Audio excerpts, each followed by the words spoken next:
മീഖ 1-ാം 1 മുതലുള്ള വാക്യങ്ങൾ. യോഥാം, ആഹാസ്, യെഹെസ്കിയാവ് എന്നീ യഹൂദ രാജാക്കന്മാരുടെ കാലത്ത് മോരസ്യനായ മീഖയ്ക്കുണ്ടായതും അവൻ ശമര്യയെയും യെരുശലേമിനെയും കുറിച്ച് ദർശിച്ചതുമായ യഹോവയുടെ അരുളപ്പാട്. സകല ജാതികളുമായുള്ളവരെ കേൾപ്പീൻ, ഭൂമിയും അതിലുള്ള സകലവുമായുള്ളവയെ ചെവിക്കൊള്ളുവീൻ. യഹോവയായ കർത്താവ് തന്റെ വിശുദ്ധ മന്ദിരത്തിൽ നിന്ന് കർത്താവ് തന്നെ നിങ്ങൾക്ക് വിരോധമായി സാക്ഷിയായിരിക്കട്ടെ. യഹോവ തന്റെ സ്ഥലത്ത് നിന്ന് പുറപ്പെട്ട് ഇറങ്ങി ഭൂമിയുടെ ഉന്നതികളിന്മേൽ നടകൊള്ളുന്നു. തീയുടെ മുമ്പിൽ മെഴുകുപോലെയും കിഴുക്കാന്തൂക്കത്തിൽ ചാടുന്ന വെള്ളം പോലെയും പർവ്വതങ്ങൾ അവന്റെ കീഴിൽ ഉരുകുകയും താഴ്വരകൾ പിളർന്നു പോകുകയും ചെയ്യുന്നു. ഇതൊക്കെയും യാക്കോബിന്റെ അതിക്രമം നിമിത്തവും ഇസ്രയേൽ ഗൃഹത്തിന്റെ പാപങ്ങൾ നിമിത്തവുമാകുന്നു. യാക്കോബിന്റെ അതിക്രമം എന്ത്? ശമരി അല്ലയോ? യഹൂദയുടെ പൂജാഗിരികൾ ഏവ? യെരുശലേം അല്ലയോ?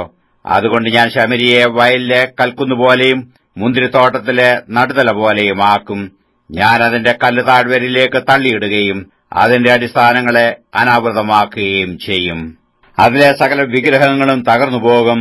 അതിന്റെ സകല വേശ്യസമ്മാനങ്ങളും തീപിടിച്ചു വെന്തുപോകും. അതിലെ സകല ബിംബങ്ങളെയും ഞാൻ ശൂന്യമാക്കും.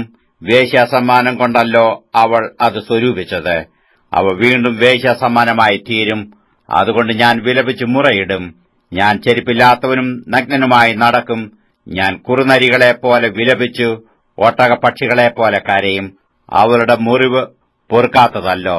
അത് യഹൂദയോളം പരന്നു എന്റെ ജനത്തിന്റെ ഗോപുരമായ യെരുശലേമിനോളം എത്തിയിരിക്കുന്നു. അത് ഗത്തിൽ പ്രസ്താവിക്കരുത്, ഒട്ടും കരയരുത്.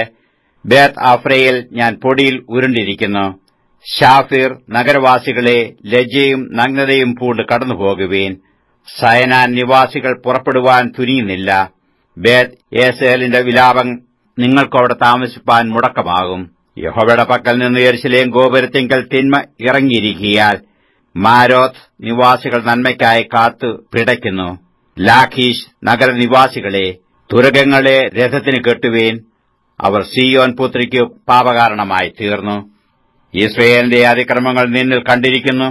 അതുകൊണ്ട് നീ മോരശേത്ത് ഗത്തിനു ഉപേക്ഷണ സമ്മാനം കൊടുക്കേണ്ടി വരും. ബേത്ത് അക്സീബിലെ വീടുകൾ ഇസ്രയേൽ രാജാക്കന്മാർക്ക് ആശാഭംഗമായി ഭവിക്കും. മാരേശ നിവാസികളെ, കൈവശമാക്കുന്ന ഒരുത്തിനെ ഞാൻ നിങ്ങളുടെ നേരെ വരുത്തും.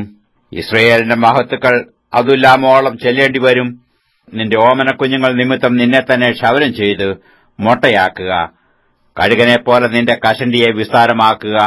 അവർ നിന്നെ വിട്ടു പ്രവാസത്തിലേക്കു പോയല്ലോ.